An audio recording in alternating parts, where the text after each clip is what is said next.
ఎవరెవరికైతే రైతు బంధు పడలేదో వాళ్ళని ఆలోచించమని అడుగుతున్నా. వీళ్ళని ఏ చెప్పుతోని కొట్టాలి, రైతు బంధు ఏ వాళ్ళని ఆలోచించమని అడుగుతున్నా. చెప్పుతోని కొడతారా, ఓటుతోని కొడతారా, మీ ఇష్టం.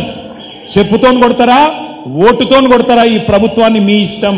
కేసీఆర్ ఉన్నప్పుడు వారం రోజులు వేసిండెట్లా, వీళ్ళకు 2-3 నెలలైనా ఎందుకు వేయలేదు ఆలోచించమని చెప్పి నేను కోరుతున్నా. ఈ 420 హామీలు నిలబెట్టకపోతే కాంగ్రెస్ పార్టీ బట్టలు విప్పి అగ్రంగా రోడ్డు మీద నిలబెట్టవలసిన బాధ్యత. రైతు బంధు పథకం ఆపలే, ప్రతి సన్నాజోడు ఇంకా రైతు బంధు వేస్తలేడు అన్నట్టు. పోయిన సంవత్సరం మార్చి 31 వరకు కూడా ఆ సన్నాసుడు రైతు బంధు వేయలే. ఫిబ్రవరి ఆఖరి వరకు మొత్తం రైతు భరోసా పథకాన్ని వేసే బాధ్యత మనది. మీ అభిమానంతో ఫిబ్రవరి నెలాఖరు వరకు ఈ తెలంగాణ రాష్ట్రంలో ఉన్న 63 లక్షల రైతు కుటుంబాలకు మీ ద్వారా మాట ఇస్తున్నా. ఫిబ్రవరి ఆఖరి వరకు రైతు భరోసా ద్వారా మీ ఖాతాలలో నగదు బదిలీ చేసే బాధ్యత కాంగ్రెస్ పార్టీ తీసుకుంటుంది.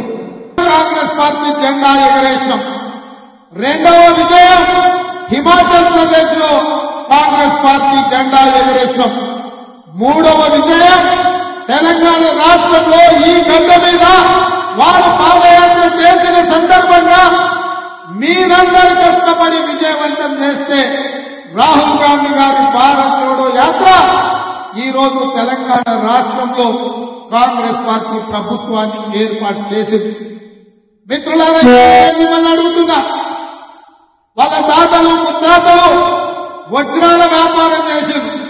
వజ్ర వైదూర్యాలతో వేలాది కోట్ల రూపాయలతో ప్రపంచంలోని ఆగర్భ శ్రీమంతులుగా ఉన్న మోతీలాల్ నెహ్రూ, పండిత్ జవహర్లాల్ నెహ్రూ గారు ఈ దేశ ప్రజల కోసం స్వేచ్ఛనివ్వాలి, ఈ దేశ ప్రజలు స్వతంత్రాన్ని అనుభవించాలి, ఈ దేశ ప్రజలు తెల్లదొరల బానిసత్వం నుంచి విముక్తి కలిగి ఈ దేశంలో రాజులై వెలగాలి అని వాళ్ళ ఆస్తులను పణంగా పెట్టిండ్రు.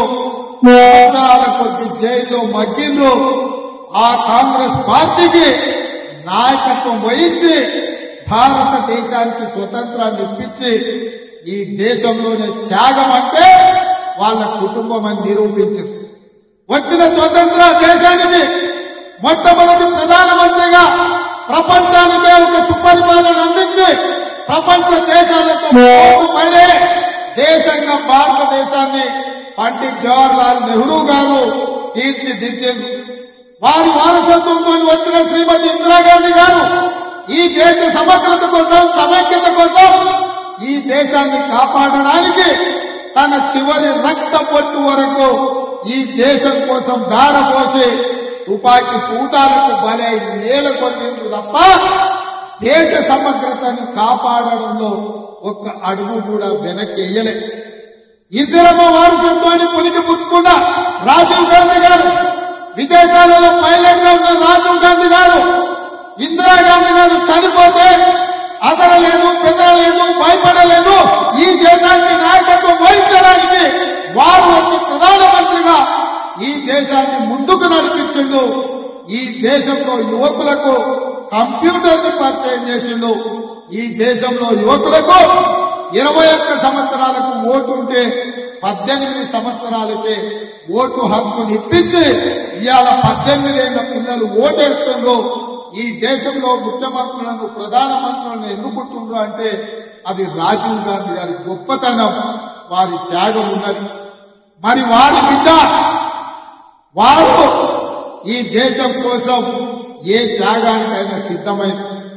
రాజీవ్ గాంధీ గారు మరణిస్తే, వీర మరణం పొందితే, తమిళనాడులో శ్రీపెరంబదూరులో నేల కొడితే శ్రీమతి సోనియా గాంధీ గారు భయపడలేదు. ఇద్దరి పిల్లల్ని సంఖలో పెట్టుకొని 100 కోట్లు ఆనాడు ఉన్న జనాభాను ఈ దేశం అనాథ కాకూడదు, ఈ దేశం బలమైన నాయకత్వం ఉండాలి, నా దుఃఖం దిగబెట్టుకుంటాను, ఈ దేశ ప్రజల కోసం త్యాగం చేస్తానని శ్రీమతి సోనియా గాంధీ గారు ముందుకొచ్చి కాంగ్రెస్ పార్టీకి, ఈ దేశానికి నాయకత్వం వహించి తిరిగి మళ్లీ కాంగ్రెస్ పార్టీ అధికారంలో తీసుకొచ్చింది. ఆ విధంగా సంక్షోభంలో ఉన్న ఈ దేశానికి బలమైన నాయకత్వాన్ని అందించి ప్రధానమంత్రి రాష్ట్రపతి పదవులను త్యాగం చేసి ఈ దేశాన్ని మళ్లీ శత్రు దుర్భేద్యమైన దేశంగా శ్రీమతి సోనియా గాంధీ గారు తీర్చిదిద్దారు. వారి స్ఫూర్తితోనే 2004లో రాహుల్ గాంధీ గారు ఎంపీ అయ్యారు. నేను అడుగుతున్న మిత్రులారా, చాలా మంది మొదటిసారి ఎమ్మెల్యేలు అయినప్పుడే 6 నెలలు తిరగకముందే నన్ను ఎవరు మంత్రి చేస్తలేరు, నన్ను ఎందుకు ముఖ్యమంత్రి చేస్తలేరు అని అడిగే రోజులు. కానీ 2004లో 2004లో 10 సంవత్సరాలు కాంగ్రెస్ పార్టీ అధికారంలో ఉంటే రాహుల్ గాంధీ గారు మంత్రి గాని ప్రధానమంత్రి గాని రాష్ట్రపతి పదవి గాని అడగలేదు. పదవులు త్యాగం చేసి ప్రజలలో ఉండి ప్రజల తరఫున కొట్లాడి మేధావి అయిన మన్మోహన్ సింగ్ను ప్రధానమంత్రిని చేసిండ్రు, ప్రణబ్ ముఖర్జీని రాష్ట్రపతిని చేసిండ్రు. త్యాగం అంటే రాహుల్ గాంధీది, త్యాగం అంటే సోనియా గాంధీది, మరణం అంటే వీర మరణం అంటే రాజీవ్ గాంధీది. ఈ దేశం కోసం ప్రాణాలు ఇవ్వడం అంటే, రక్తం దారవేయడం అంటే అది ఇందిరమ్మ త్యాగం. త్యాగం అంటే మేము, త్యాగం అంటే మా నాయకులు. ఈ దేశం కోసం ప్రాణాలు అర్పించిన పార్టీ కాంగ్రెస్ పార్టీ. ఈ దేశానికి స్వతంత్రం ఇచ్చిన పార్టీ కాంగ్రెస్ పార్టీ. 4 కోట్ల తెలంగాణ ప్రజలకు తెలంగాణ ఇచ్చిన పార్టీ కాంగ్రెస్ పార్టీ.